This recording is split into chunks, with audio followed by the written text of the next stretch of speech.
Très heureuse de vous retrouver pour les informations. Bonsoir à tous et bienvenue. La jeunesse passée, la vieillesse s'installe bien souvent avec son lot d'affection. Au Bénin, il existe un cadre juridique pour la prise en charge des seniors. Mais sont-ils bien traités ou bénéficient-ils de l'attention? Plus de détails dans ce journal.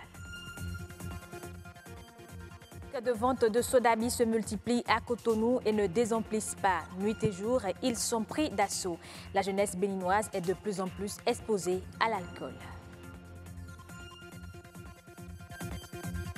Et puis, prendre votre image sans votre consentement, c'est le propre des photographes débarqueurs. Ils revendiquent une profession qu'ils exercent au mépris du droit à l'image.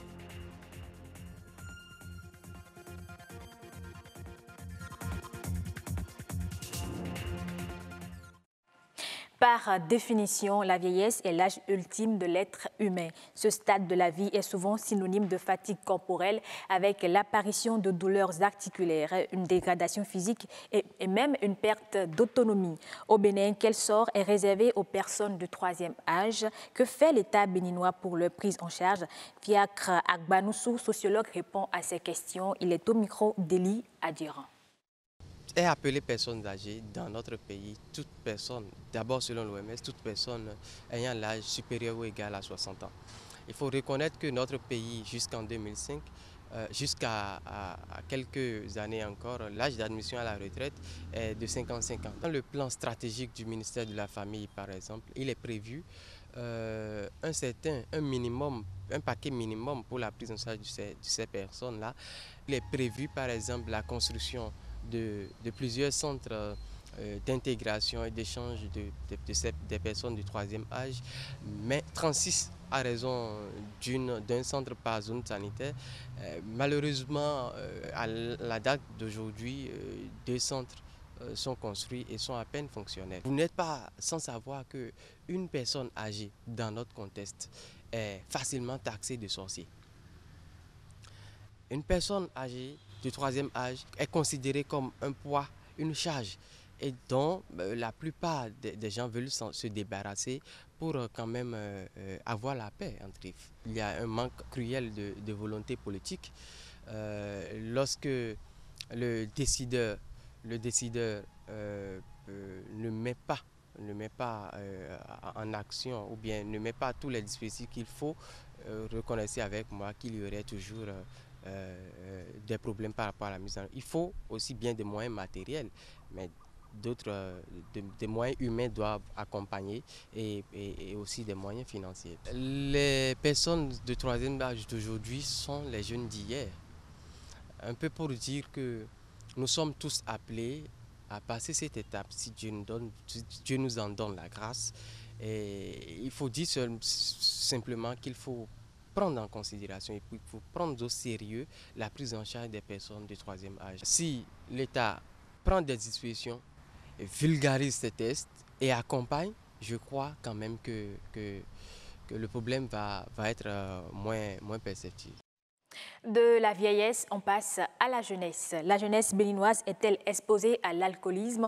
C'est la question qu'on est en droit de se poser en raison de la prolifération des kiosques de vente de l'alcool local, le Sodabi. Ces kiosques, on les compte par dizaines et ils ne désemplissent pas. Beaucoup de jeunes s'y approvisionnent au mépris des risques liés à l'abus de l'alcool sur leur santé.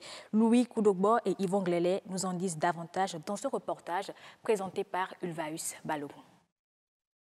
Au-delà d'autres boissons alcoolisées, le Sodabi, boisson traditionnelle fabriquée localement, est très consommé au Bénin. À presque tous les coins de rue, on peut apercevoir des kiosques ou baraques de vente de Sodabi. Bertrand, électricien de formation, est un tenancier de l'un de ces kiosques. Il a hérité de sa grand-mère. Comme ma grand-mère avait fait ceci, en voulant mourir, elle a confié ça à ma mère. Donc j'ai constaté que ça a donné, parce que c'est dedans qu'elle a pris avant de mourir, elle a donné certaines choses à ses petits-fils. Donc c'est de là que moi j'ai décidé de prendre sa relève. Dans ce kiosque, les clients viennent de divers horizons. Pour eux, la consommation de cette boisson s'explique de diverses manières. Nous avons tous notre travail que nous faisons quand nous sortons de la maison.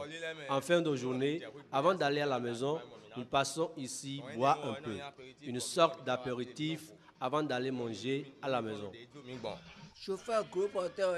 Moi, j'étais un conducteur de camion gros porteur, mais quand je viens ici, c'est pour me distraire, histoire d'oublier mes soucis. S'il est vrai que le sodabi est très prisé des consommateurs, son abus, comme tout autre alcool, peut nuire à la santé. Nous n'en abusons pas au point de porter la main sur nos femmes à la maison. Si nous en prenons trop, c'est 2 ou 3 verres. Vous avez de ces maladies qui entraînent des dommages au foie. On peut facilement avoir une cirrhose du foie, un cancer du foie, un cancer des voies aériennes. Dans l'ensemble, ce n'est pas une très bonne chose. On peut en prendre, mais vraiment en de très très petites quantités. Les parents sont parfois dépassés par l'ampleur que prend l'installation de ces kiosques de vente. Sans autorisation et sans contrôle, ces kiosques sont ouverts, mettant en danger la vie de leurs enfants. Et rien que dans notre petit quartier ici, on peut compter 6 à 10 kiosques de sodabi. Ce n'est pas un bon signe pour la jeunesse. Ce n'est pas du tout bien. Et puis c'est dans ces coins-là qu'on rencontre souvent les délinquants, et des gens qui font du désordre dans le quartier. Ce n'est écrit dans aucun document scientifique que nous devons avoir une quantité d'alcool dans le sang. L'alcool et surtout les boissons éthyliques sont agressives. C'est très agressif pour les organes que nous avons. Nos organes sont très fragiles et le taux d'alcool que nous avons de plus en plus dans nos boissons sont très élevés. Au regard de l'ampleur que prend la vente et la consommation de cette boisson, les autorités locales et municipales sont interpellées. Le suivi des activités de ces kiosques devient indispensable pour éviter une jeunesse dépravée et dépendante. On les rencontre souvent sur des manifestations, appareils photo en main. Qualifiés à tort ou à raison de photographes débarqueurs, ces hommes et femmes prennent vos images sans votre avis ou votre consentement. Tout leur souci, c'est d'arriver à vous vendre votre image. Et si l'activité leur permet de glaner quelques billets, elle pose tout de même la problématique du droit à l'image. Bernol Djaboué, Arnaud Adadja. Faire une photo à quelqu'un requiert, n'est-ce pas, le respect du droit à l'image de la personne. Le praticien du droit et le professionnel de l'image parlent du droit à l'image et du droit de l'image. L'article 50 du Code de l'information et de la communication en vigueur au Bénin, dans l'un de ses alinéas, dispose que toute personne dont l'image est exploitée sans son autorisation est fondée à réclamer des dommages et intérêts par le seul fait de la reproduction et de l'utilisation de cette image-là. C'est dire que lorsque nous n'avons pas l'autorisation expresse, n'est-ce pas, d'un individu, il faut faire beaucoup attention quant à la diffusion de ces images. Le droit à l'image, c'est le droit pour tout un chacun de nous opposer ou bien d'autoriser que l'on fixe notre image et qu'on l'utilise. Le droit de l'image, c'est par rapport à l'intellect. Je suis un photographe. Je fais une photographie. Quand quelqu'un doit utiliser cette photographie, la personne doit d'abord me demander la permission. Ça, c'est le droit de l'image. On assiste aujourd'hui à un phénomène nouveau au Bénin sur les lieux de manifestation. Avant, il y avait des studios et quand tu es dans le besoin de faire une photo, tu viens au studio, on te fait des photos. Peut-être tu viens chercher ça le soir ou le lendemain. Mais aujourd'hui, on te fait ça et en 15 ou 10 minutes, les photos sont prêtes. Donc encore, c'est une nouvelle initiative que nous avons initiée pour pouvoir se faire de l'argent. Constitués en association, le public les appelle à tort ou à raison photographes débarqueurs. Profession née du manque d'emploi, ces photographes se disent conscients du droit à l'image. Ils fonctionnent ensemble avec les photographes installés et ils ont leur manière d'éviter les tribunaux. D'autres personnes, quand tu leur fais la photo de façon express, ils sont tellement contents qu'ils ne savent même plus quelle attitude adopter. Par contre, nous avons remarqué également que beaucoup se plaignent par rapport à ces situations-là où ils ne sont pas informés avant qu'on ne leur fasse la prise de vue. Donc, suite à ça, nous nous sommes réorganisés. C'est pour cette raison que nous avons créé l'association des concepteurs de photos express. Nous avons déjà notre agrément qui a été déjà publié dans le journal officiel. Donc, l'État nous reconnaît officiellement. Maintenant, nous avons cerné le milieu. Autrement dit, un étranger ne viendra plus dans le groupe. De même, ceux qui n'ont pas eu leur diplôme auparavant et qui s'entendaient, nous nous rapprochons d'eux et nous négocions avec eux. Et nous allons vers leur patron négocier afin que ceux-là puissent avoir le diplôme pour que nous puissions évoluer de façon méthodique. N'importe qui se dit être un photographe aujourd'hui, contrairement aux habitudes d'apprentissage. De cette façon, le respect du droit à l'image ne devient-il pas une matière de réflexion? Vous imaginez les petits-enfants que l'on filme, que l'on balance sur WhatsApp. Vous savez quel mal vous faites à la famille de ces enfants-là. Ces enfants-là ne sont pas encore mûrs aujourd'hui. Peut-être ils seront grands demain. Et ils peuvent porter plainte demain.